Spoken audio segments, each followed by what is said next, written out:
आप अगर किसी भी जगह पे बैठ जाओ, चाहे 10 पीढ़ी बैठ जाओ, तो जगह आपकी नहीं होगी। वक्फ बोर्ड ने बहुत बदमाशी की है। नोटिस देना इसका मतलब ऐसा नहीं होता कि उनकी जीत होगी। जबरदस्ती अतिक्रमण करके वक्फ बोर्ड ने अपना नाम डाला है। वक्फ बोर्ड ने उस जगह को गैर कानूनी तरीके से हड़प ली है। क्या आप जानते हैं कि हमारे देश में एक ऐसा वर्ग भी है जिसे अल्लाह के नाम पर करप्शन करने का अधिकार मिला हुआ है? क्या आप जानते हैं कि ये क्लास कभी भी किसी की भी प्रॉपर्टी को अल्लाह के नाम पर छीन सकता है? अल्लाह के नाम पर ये प्रॉपर्टी मुझे दे दो कहकर ये क्लास अब तक कई मंदिरों और कई सरकारी दफ्तरों की जमीनें भी हड़प चुका है। ये सब कुछ होता है अल्लाह के नाम पर। अल्लाह के नाम पर इस अंधेरगर्दी की इजाजत उसे कानून ने दी है, देश के संसद ने दी है। चौंकिए मत, इसे वक्फ बोर्ड कहते हैं। आपने लव जिहाद, वोट जिहाद, जनसंख्या जिहाद, थूक जिहाद के बारे में तो खूब देखा, पढ़ा और सुना भी होगा। आज हम आपको जमीन जिहाद के बारे में बताने जा रहे हैं। जमीन जिहाद यानी कि एक ऐसा जिहाद जो धीरे धीरे दीमक की तरह देश की जमीनों को खाता जा रहा है। आज इसकी जमीन, कल उसकी जमीन, परसों पूरे गांव की जमीन, फिर एक दिन पूरे शहर की जमीन और आखिर में पूरे देश की जमीन को ये दीमक चट कर जाएगा। नमस्कार, मैं हूं गरिमा और आप देख रहे हैं नो द नेशन गरिमा के साथ। वक्फ बोर्ड सीरीज का ये दूसरा एपिसोड लेकर मैं हाजिर हूं। लेकिन शुरू करने से पहले अगर अभी तक आपने हमारे चैनल को सब्सक्राइब नहीं किया है, बेल आइकन नहीं दबाया है, तो प्लीज चैनल को सब्सक्राइब कर लीजिए। तो आइए शुरू करते हैं। महाराष्ट्र के लातूर जिले के किसान अपने अपने खेतों में खेती कर रहे थे। ये उनकी अपनी जमीन थी। अपनी क्या कहिए, बाप दादाओं की जमीन थी, पुश्तैनी जमीन थी। उस जमीन पर उनके पुरखे भी खेती किया करते थे। तो वे किसान अपने खेतों में खेती कर रहे थे कि तभी उनके घरों में एक चिट्ठी पहुंचती है। उस चिट्ठी में लिखा था कि जिस जमीन पर वो खेती कर रहे हैं वो उनकी नहीं है, वो वक्फ बोर्ड की जमीन है। ये चिट्ठी एक दो लोगों को नहीं, उस गांव के पूरे 103 लोगों को मिली थी। जो वक्फ बोर्ड ने बदमाशी की है, वहाँ पर हमारी सारी जमीन हड़प ली है। सारी जमीन जो नियम के बाहर हड़पी है, सारी जमीन वक्फ बोर्ड ने वो सारी छोड़नी चाहिए। ऐसे ही बिहार के पटना से सटे पूरे के पूरे गांव को एक नोटिस मिलता है। नोटिस में बताया जाता है कि जिस जमीन पर उनका घर है वो जमीन वक्फ बोर्ड की है। इतना ही नहीं, गांव के अंदर एक बोर्ड लगाकर 30 दिन के अंदर पूरा गांव खाली करने का हुक्म सुना दिया जाता है।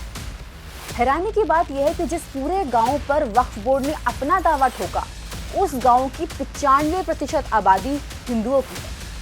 इस गांव में रहने वाली 95% आबादी हिंदुओं की है और इस गांव में कई परिवार वर्ष 1910 से रह रहे हैं। लेकिन इसके बावजूद वक्फ बोर्ड ने इस गांव में अपना एक बोर्ड लगा दिया जिस पर लिखा है इन हिंदू परिवारों को अगले 30 दिन के अंदर इस जमीन को खाली करना पड़ेगा। तमिलनाडु में भी वक्फ ने पूरे के पूरे एक गांव पर अपना दावा ठोक दिया, जहां 1500 साल पुराना एक मंदिर भी था। इसका पता तब चला जब गांव का एक किसान अपनी जमीन बेचने चला। तब उसे बताया गया कि सिर्फ मंदिर ही नहीं बल्कि पूरे गांव पर वक्फ बोर्ड का दावा है। तमिलनाडु के अंदर में तिरुचिरापल्ली डिस्ट्रिक्ट है तमिलनाडु में। वहाँ 1500 साल पुराना सुंदरेश्वर टेम्पल मंदिर वहाँ मौजूद थे और वहाँ बेचारे एक वहाँ के गांव में रहने वाले उसको पता भी नहीं है, वो अपना जमीन बेचने के लिए 1.2 एकड़ जो बेचने के लिए गए तो आप बताया गया कि आपका गांव तो वक्फ का जमीन है। आप सोचिए पूरा गांव को वक्फ प्रॉपर्टी डिक्लेयर कर दिया गया है। आप सोचिए वो गांव का इतिहास 1500 साल पुराना है और सारे के सारे गांव को वक्फ का प्रॉपर्टी डिक्लेयर कर दिया गया है। इस तरह का जो चीज होते हैं इसमें धर्म मत देखिए, धर्म मत देखिए। ये कैसा इस तरह का घटना हो गया कि आपको ये चिंता नहीं होते आपको ये सब घटना सुन करके? कर्नाटक में तो गोल गुंबद समेत कुल 48 हिस्टोरिक मॉन्यूमेंट्स पर वक्फ बोर्ड अपना दावा कर चुका है। साथ ही बीदर किला और चार मीनार यानी कि हमारी नेशनल हेरिटेज पर भी वक्फ ने अपना दावा ठोक दिया। और ये सुनकर तो आप सर पकड़ लेंगे कि वक्फ बोर्ड ने द्वारका के द्वीपों पर भी अपना दावा ठोक रखा था, वो द्वीप जिन्हें हिंदू भगवान कृष्ण से जोड़कर देखते हैं। वो तो भला हो हाईकोर्ट का, जिसने पूछ लिया कि कृष्ण नगरी पर वक्फ का दावा कैसे हो सकता है। मतलब वक्फ ने इतनी जमीनें हड़पी हैं कि बस पूछिए मत। लेकिन इससे ऊपर भी हैरानी ये है कि कर्नाटक की कांग्रेस सरकार 400 किसानों की लगभग 1500 एकड़ जमीन वक्फ की झोली में डालने को तैयार है। कांग्रेस ने तुष्टीकरण के लिए कानून बनाए, सुप्रीम कोर्ट के आदेश तक की परवाह नहीं की। इसका एक उदाहरण वक्फ बोर्ड है। संविधान में वक्फ कानून का कोई स्थान ही नहीं है। ये इसलिए किया गया ताकि कांग्रेस के परिवार का वोट बैंक बढ़ सके। वक्फ बोर्ड जितनी तेजी से जमीनों पर कब्जा कर रही है, इसमें कोई शक की बात नहीं कि कल को ये किसी पूरे शहर को ही वक्फ बोर्ड की प्रॉपर्टी घोषित कर दे। और देश में एक भी ऐसा कानून नहीं है जो उसे रोक सके। वक्फ ने दावा ठोक दिया तो प्रॉपर्टी उसकी। यहाँ तक तो आपको समझ में आ गया होगा कि वक्फ बोर्ड जब चाहे, जहां चाहे, जिसकी चाहे और जितनी चाहे जमीनें हड़प सकता है, वो भी अल्लाह के नाम पर। अब जरा आगे का खेल समझिए। सवाल ये है कि वक्फ इतनी प्रॉपर्टी का करता क्या है।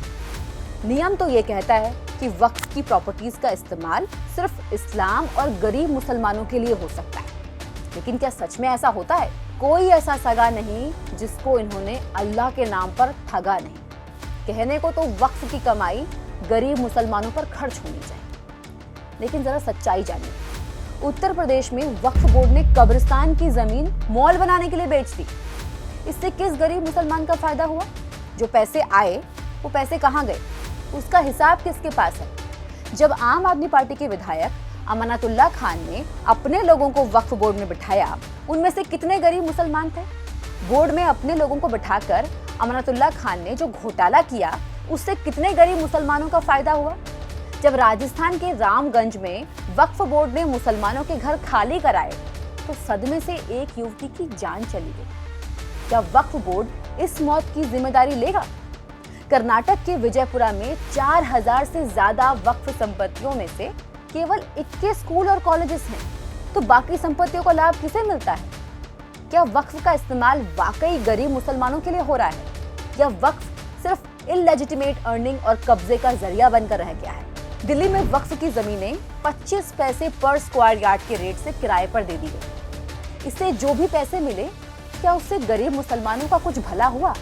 एक प्राइवेट चैनल के स्टिंग ऑपरेशन में सामने आया था कि वक्फ बोर्ड से जुड़े लोग अपनी जेबें गर्म करने के लिए किस तरह से वक्फ की जमीनों को अवैध तरीके से बेच देते हैं, और इस काम में वक्फ के छोटे से लेकर बड़े अधिकारी तक शामिल हैं।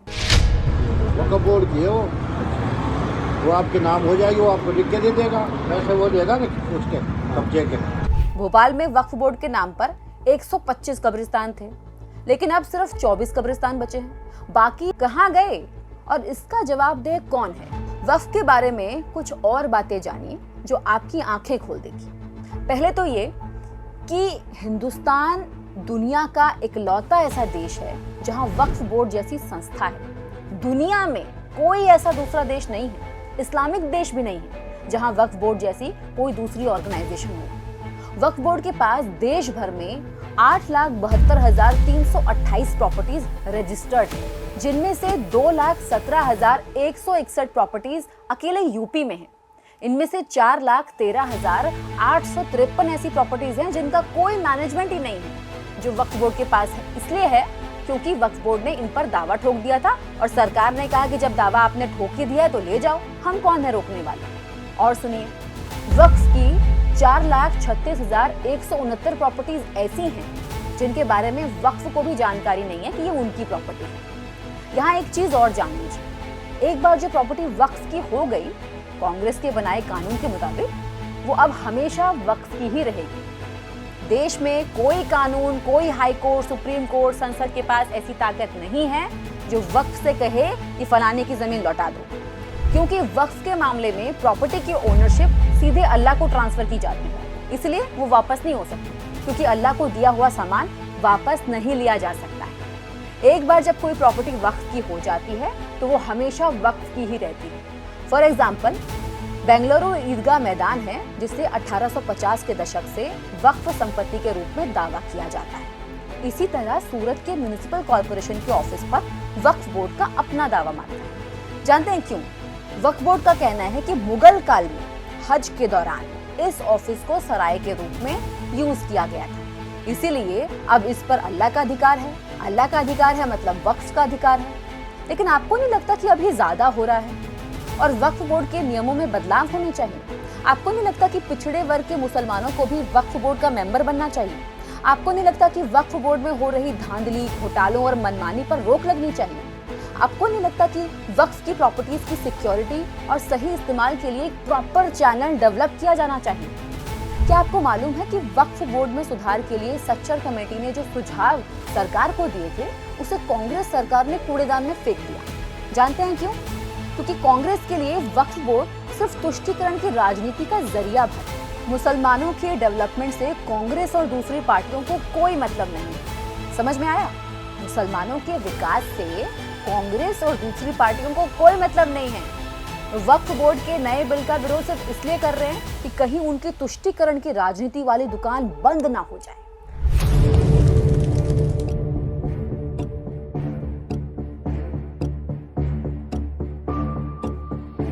सरकार मुसलमान वक़्फ़ प्रॉपर्टी पर कब्जा करने चाहते हैं। ये अध्यक्ष महोदय बहुत सोची समझी राजनीति के तहत हो रहा है। मैं इस बिल का विरोध करता हूँ। आप दुश्मन हैं मुसलमानों के, उसका सबूत ये बिल है। जिनको हक नहीं मिला है उनको हक देने के लिए ये बिल लाया गया है। लेकिन अब उनकी दाल और नहीं गलेगी। मोदी सरकार वक्फ बोर्ड में बदलाव का बिल लेकर आ रही है। संसद में इस बिल के पास हो जाने के बाद वक्फ की मनमानियों पर नकेल कसी जा सकेगी। सरकार वक्फ से जुड़े 2 बिल पार्लियामेंट में लाएगी। एक बिल के जरिए मुसलमान वक्फ कानून 1923 को खत्म किया जाएगा। दूसरे बिल के जरिए वक्फ कानून 1995 में इंपॉर्टेंट चेंजेस होंगे। सरकार का कहना है कि बिल लाने का मकसद वक्फ संपत्तियों का बेटर मैनेजमेंट और ऑपरेशन करना है। मैं इसी बात को कहना चाह रहा हूं कि अगर किसी ने अपना विल, अपना डीड दिया है, अपना जो मनसा को साफ किया है, अगर उसका लाभ मुसलमान महिला या मुसलमान बच्चे को अगर लाभ नहीं मिलता है तो क्या सरकार चुपचाप बैठना चाहिए? सर, ये हमारा दायित्व है, ये इस सदन का दायित्व है कि गरीब महिला कोई भी हो, चाहे हिंदू हो, मुसलमान हो, सिख, ईसाई, बौद्ध, पारसी और जैन, कोई भी हो, ये इस सदन का दायित्व है कि न्याय दिलाने के लिए अगर कोई कमी है तो पूरा करना चाहिए। और आज हम आज जो ये अमेंडमेंट बिल लेके आ रहे हैं उसमें सारा प्रावधान रखा गया है।